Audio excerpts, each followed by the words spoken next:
ఇది ఎన్ఎస్కే ప్లాటినా కదా, సరిగ్గా ఎక్కడుంది? మియాపూర్ బస్ డిపో నుంచి కేవలం 2 నిమిషాల దూరంలో మరియు మియాపూర్ మెట్రో స్టేషన్ నుంచి 5 నిమిషాల దూరంలో ఉంది. ఓ నైస్. ప్రాజెక్ట్ సైజ్ ఎంత? టోటల్ 2.5 acres, 2 blocks ఉన్నాయి, G+5 floors.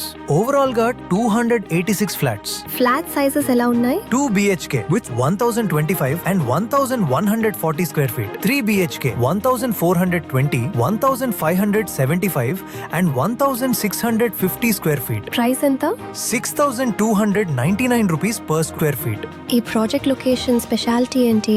Miyapur bus depot దాటాక స్ట్రైట్ గా వెళ్ళాలి. అక్కడ లెఫ్ట్ తీసుకుంటే చాలా టెంపుల్స్ ఇంకా చాలా ఇంపార్టెంట్ లొకేషన్స్ వస్తాయి. ఓ బాగుంది. అక్కడ నుంచి మళ్ళీ స్ట్రైట్ గా వెళ్తే ఇదే మన ప్రాజెక్ట్. ఇదే మన ఎన్ఎస్కే ప్లాటినా. ఇంకో స్పెషల్ పాయింట్ ఏంటంటే ఈ ప్రాజెక్ట్ చుట్టూ చాలా ఇంటర్నేషనల్ స్కూల్స్ ఉన్నాయి. లొకేషన్, కనెక్టివిటీ, ఫ్యూచర్ వాల్యూ మూడు కలిసిన ప్రాజెక్ట్ ఇదే. ఎమ్యూనిటీస్ ఎలా ఉన్నాయి? ఒక పెద్ద క్లబ్ హౌస్ ఉంది. ఇన్సైడ్ ఎలా ఉంటుంది? స్టార్టింగ్ లోనే క్లాసీ వెయిటింగ్ హాల్ ఉంటుంది. వాల్స్ మీద పెయింటింగ్స్ చాలా ఎలిగెంట్ గా ఉంటాయి. లోపల multi fitness hall, reading room, work space కూడా ఉన్నాయి. ఫన్ ఆప్షన్స్ ఎలా? ప్లే ఏరియా ఉంది, స్నూకర్, క్యారమ్ బోర్డ్, చెస్ లాంటి గేమ్స్ ఉన్నాయి. అమ్యూనిటీస్ విషయంలో ఫుల్ ప్యాకేజ్ అన్నమాట. ఐటీ సైడ్ ట్రావెల్ ఈజీనేనా? హైటెక్ City, IT corridor, easy access. Loan facility ఉంటుందా? ఆల్ మేజర్ బ్యాంక్స్ నుంచి లోన్ అవైలబుల్. సైట్ విజిట్ కోసం స్క్రీన్ మీద ఉన్న నంబర్ కి కాల్ చేయండి.